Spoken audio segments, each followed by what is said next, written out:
Welcome to the Rogers Kakasungura YouTube channel. Currently, Kenyans are on their own.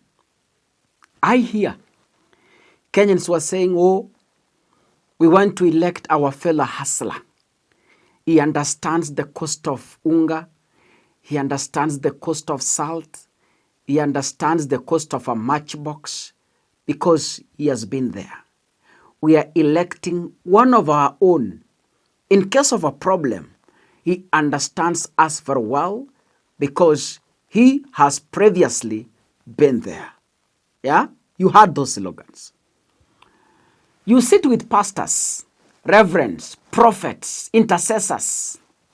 Here they tell you, this time round, we are electing our own intercessor. We are electing our own bishop. We are electing our own pastor. This time round, crusades tutafanyia State House. I attended one meeting where Mama Rachel was meeting Gusii pastors. Sometimes back, it was around 2021. And that event was presided by over one vocal pastor from Kisii, who usually hosts William Ruto. And they said they were speaking in the preaching tone, you know how they speak. Anasema, hallelujah, tunachaua mwenzetu, raundi hii Kasarani crusade, tunafanya pira malipo, Bwana asifiwe. That's what they used to talk. Now, do you know Kenyans are on their own? Even those who are pushing for that, do you know they are on their own? Nobody no longer looks at them. I'll explain why I'm saying this. Are you aware there are some speaking Kenyans are dying of floods? There is heavy rainfall in Kenya. Kenyans are dying. Loved ones are going. Family members are going. Yet, nobody's talking about it. Nairobi, people are sinking. Nobody is talking about it. Landslides, nobody is talking about it. Do you know Kenyans are losing property worth millions? People are losing houses. People are losing cars. People are losing investments to floods. Nobody's discussing about it. I saw Sakaja tell Nairobians, you are not alone. Stop making noise. A leader. The leader you said, in times of floods, you will understand us because he has been there. Kumbe, it was a total con game. You know, I don't know if you know that Kenya receives billions to such aid. World Bank, donors. Do you know there is money from Britain that is sent yearly for such work to cushion those affected by calamities like floods, drought, famine, and the rest? Do you know Kenya receives billions of such shillings? But the question I'm asking you once again, do you know who pockets that money? There was floods that flushed out people and destroyed property at Suswa sometimes back. A leader went there and promised that those affected will be given money to rent alternative houses. That's what they said. Just go and get one victim and ask them, did they receive that money? Go ask them.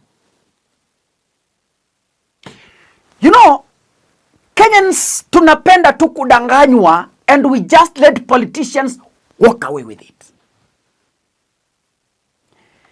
Your leaders fly in choppers, spending 8 million per day in fuel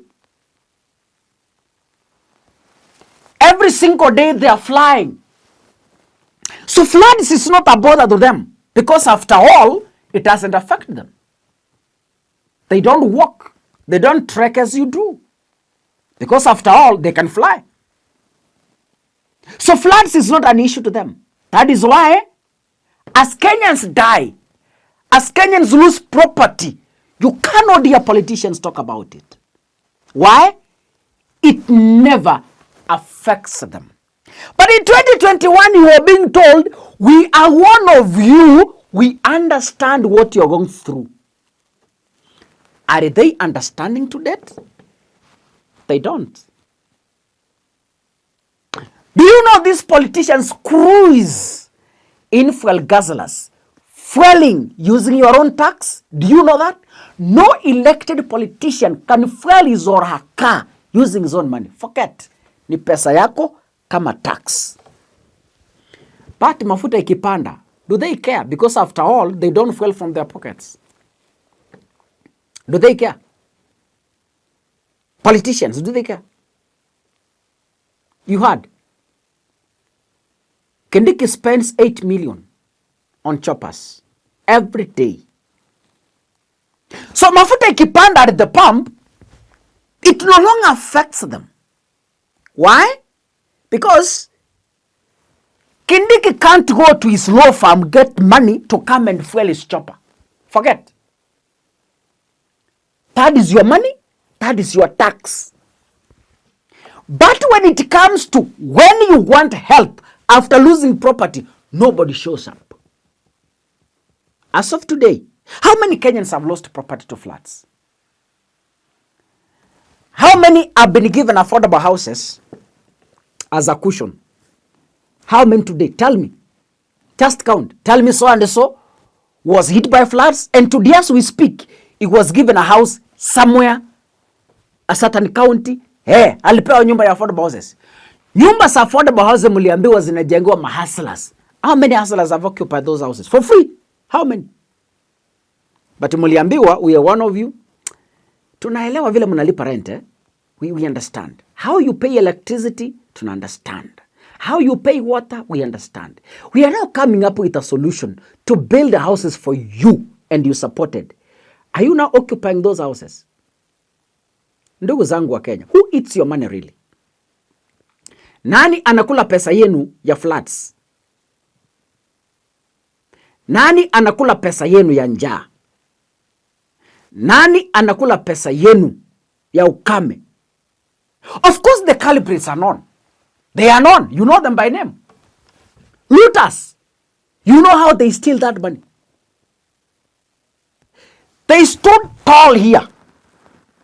Wakasema, wale ambao umepoteza nyumba, tutawapatia nyumba. Did you receive such money? Ya kuenda kurenti nyumba? Ndugu zangu wa Kenya, why can't we reason? Decide once and for all. 2027 next year, we do away with this madness. Once and for all. Uko kadi? God bless you.